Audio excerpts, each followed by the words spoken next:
नमस्कार विद्यार्थी मित्रांनो, डायरेक्शन अकॅडमीच्या ऑनलाईन प्लॅटफॉर्मवर सर्वांचं स्वागत आहे. अनेक विद्यार्थ्यांनी एक क्वेरी जनरेट केली होती की सर, की आरोग्य सेवक जे आहे त्यामध्ये पुरुष, तर या संदर्भाचं नेमकं क्वालिफिकेशन काय आहे, पात्रता काय आहे आणि कोण या परीक्षेसाठी किंवा अपिअर होऊ शकतात किंवा फॉर्म भरू शकतात आणि नवीन जो सेवा नियम आहे तो नेमका नवीन सेवा नियम काय आहे. त्याचबरोबर ही जी आरोग्य सेवक आहे किंवा MPW आहे, मल्टीपर्पज वर्कर जो आहे, तो या ठिकाणी कशा पद्धतीने निवडला जातो आणि यामध्ये ही जी भरती आहे ही या ठिकाणी आरोग्य विभागामार्फत घेण्यात येते आणि ज्यामध्ये जिल्हा परिषद मार्फत या ठिकाणी ही भरती असते. मग यामध्ये नवीन सेवा नियम काय आहे, जिल्हा परिषद जिल्हा सेवा नवीन सुधारणा नियम काय आलेला आहे, त्याचबरोबर या पदासाठी नेमकी कोणती पात्रता लागते आणि कोणता कोर्स या ठिकाणी एखादा कोर्स जो आहे याला आपल्याला या ठिकाणी करावा लागतो का, याबद्दल आपण या व्हिडिओमध्ये डिस्कशन चर्चा करणार आहोत.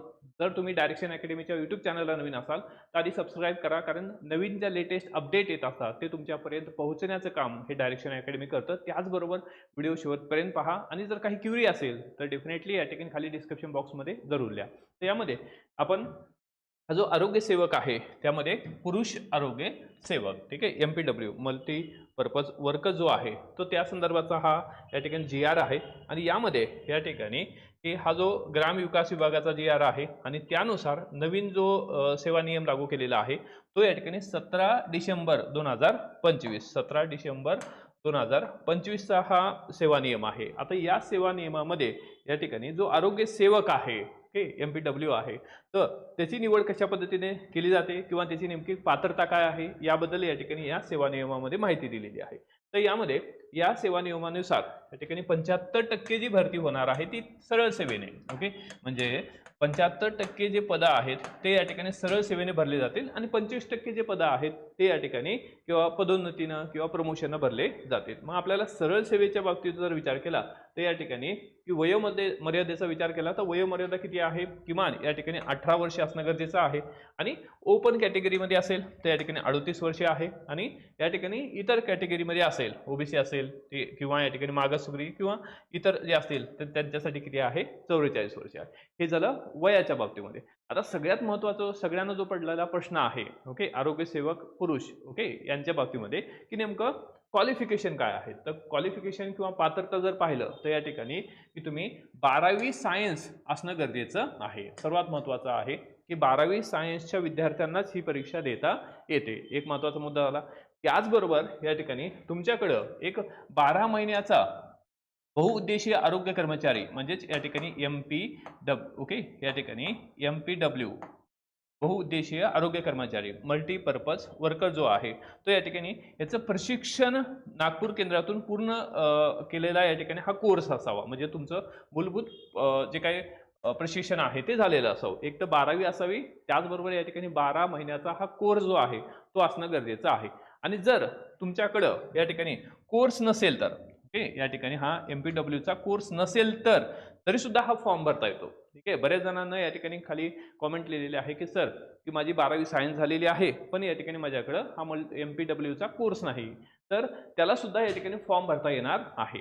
तर यामध्ये या ठिकाणी किंवा हा ऑप्शन दिलेला आहे की त्याला या ठिकाणी की त्याला सुद्धा फॉर्म भरता येणार आहे आणि जेव्हा त्याचं सिलेक्शन होईल, तुमचं सिलेक्शन होईल, सिलेक्शन झाल्यानंतर तो 3 संधीमध्ये तो अभ्यासक्रम पूर्ण करायचा आहे. म्हणजे 12 महिन्याचा जो कोर्स आहे, ओके, या ठिकाणी 12 महिने म्हणजेच 1 वर्षाचा जो कोर्स आहे, तर हा 1 वर्षाचा जो कोर्स आहे तुम्ही जॉईन झाल्यानंतर सुद्धा या ठिकाणी हा कोर्स करता येतो. त्यामुळे महत्त्वाचं क्वालिफिकेशन लक्षात ठेवा. फक्त या ठिकाणी लागणार आहे तुम्हाला 12वी सायन्स. 12वी सायन्सच्या सर्व विद्यार्थ्यांना हा फॉर्म भरता येतो आणि या ठिकाणी की याच्यासाठी जे काही 12 महिन्याचं प्रशिक्षण आहे ते नंतर तुम्हाला या ठिकाणी सरकारमार्फत दिलं जातं, जर तुमच्याकडे नसेल तर. ठीक आहे. ते इथं आय होप डाऊट तुमचा क्लिअर झाला असेल. क्लिअर, या ठिकाणी फक्त 12वी सायन्सची गरज आहे. ठीक आहे. तर हे झालं या ठिकाणी शैक्षणिक पात्रतेच्या बाबतीत.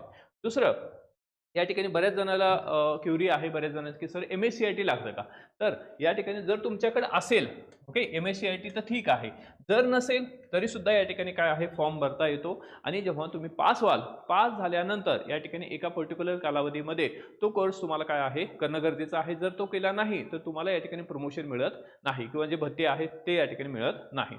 त्यामुळं या ठिकाणी जी वेतनवाढ आहे त्याचबरोबर पदोन्नती मिळणार नाही. परंतु जर एखाद्याकडं सध्याच्या परिस्थितीत MSCIT नाही तर या ठिकाणी कुठल्याही पद्धतीचा बाऊ करायची गरज नाही. तुम्ही तो जॉईन झाल्यानंतर सुद्धा काय आहे तो कोर्स करून त्याचं सर्टिफिकेट सबमिट करू शकता. ठीक आहे, हे झालं या ठिकाणी MSCITच्या बाबतीमध्ये. त्याचबरोबर या ठिकाणी इट्स कंपल्शन आहे की लहान कुटुंबाचं प्रमाणपत्र असणं गरजेचं आहे. मग त्यामध्ये महाराष्ट्र नागरी सेवा लहान कुटुंबाचं प्रमाणपत्र नियम 2005 इथं लागू होतो. 2 पेक्षा जास्त अपत्ये असल्यास नियुक्तीसाठी काय आहे अपात्र आहे. म्हणजे ज्याला 2 पेक्षा जास्त काय आहेत या ठिकाणी अपत्य आहे त्याला या ठिकाणी ही पोस्ट मिळणार नाही. आणि नियुक्तीच्या वेळी लेखी प्रमाणपत्र ॲफिडेव्हिट सादर करणं अनिवार्य आहे आणि सेवेत असताना ही अट भंग झाल्यास सेवा समाप्त होऊ शकते. ठीक आहे, तर ही पण बाब महत्त्वाची आहे. म्हणजे या ठिकाणी लहान कुटुंबाचं जे प्रमाणपत्र आहे हे तुमच्याकडे असणं गरजेचं आहे. त्यानंतर या ठिकाणी जर याच्या व्यतिरिक्तही जर काही तुम्हाला प्रश्न असतील, काही क्युरी असतील तर या ठिकाणी हा व्हॉट्सअप नंबर आहे. या नंबरवर तुम्ही या ठिकाणी कुठलाही प्रश्न विचारू शकता सरळ सेवेच्या बाबतीत. त्याचबरोबर खाली डिस्क्रिप्शन बॉक्समध्ये जरूर प्रश्न विचारा. आजच्या आपल्या व्हिडिओचा मुद्दा काय होता की या ठिकाणी MPW जो आहे मल्टीपर्पज वर्कर जो आहे किंवा या ठिकाणी ज्याला आपण आरोग्य सेवक असं म्हणू की याच्यासाठी जी पात्रता आहे ती फक्त या ठिकाणी 12वी सायन्स आहे. हे फक्त एवढं लक्षात ठेवा आणि हे पुरुषांसाठी आहे 12वी सायन्स. ठीक आहे, तर त्याचबरोबर या ठिकाणी आरोग्य सेवकाचा जो टेक्निकल नॉन टेक्निकलचा जो कोर्स आहे त्याच्या बाबतीमध्ये या ठिकाणी आपली अगदी दर्जेदार अशी बॅच आपण लॉन्च केलेली आहे. 999 रुपयामध्ये ही बॅच आहे आणि डायरेक्शन अकॅडमीच्या ॲपवर याचं डेमोसुद्धा अवेलेबल आहे. त्याचबरोबर पूर्ण होलिस्टिक बॅच जर तुम्हाला करायची असेल म्हणजे की तलाठी, ग्रामसेवक किंवा इतर सगळ्या परीक्षेसाठी ही एकमेव या ठिकाणी बॅच आहे 1499 रुपये. त्यामध्ये तुम्हाला या ठिकाणी की MPSC त्याचबरोबर TCS पॅटर्ननुसार टीचिंग आहे. त्याचबरोबर डेमो लेक्चर सुद्धा अवेलेबल आहे. टेस्ट सिरीज आहे, PDF सगळ्या बाबी ज्या आहेत या ठिकाणी या परीक्षेसाठी लागतात ते सगळा कंटेंट तुम्हाला इथं प्रोव्हाइड केला जात आहे. त्यानंतर शेवटी या ठिकाणी डायरेक्शन अकॅडमीचं ॲप जरूर डाउनलोड करा. सर्व प्रकारच्या स्पर्धा परीक्षेसाठी अत्यंत उपयुक्त असं ॲप आहे. आणि या ठिकाणी दररोजच्या अपडेटसाठी आपल्याला टेलिग्राम चॅनल जरूर जॉईन करायचं आहे कारण त्यावर आपण लेटेस्टचे अपडेट देत असतो. त्याचबरोबर दररोज या ठिकाणी टेस्ट पेपरसुद्धा त्या ठिकाणी तुम्हाला दिले जातात. दररोज क्वेश्चन आपण त्या ठिकाणी तुम्हाला प्रोव्हाइड करत असतो. त्याचबरोबर करंट अफेअर्ससुद्धा प्रोव्हाइड करतो. ठीक आहे, तर आज इथं आपण थांबू. व्हिडिओ आवडला असेल तुमच्या माहितीसाठी अत्यंत महत्त्वाचा असेल तर जरूर लाईक करा, शेअर करा आणि या ठिकाणी काही क्युरी असेल तर जरूर लिहा. Thank you, all the best.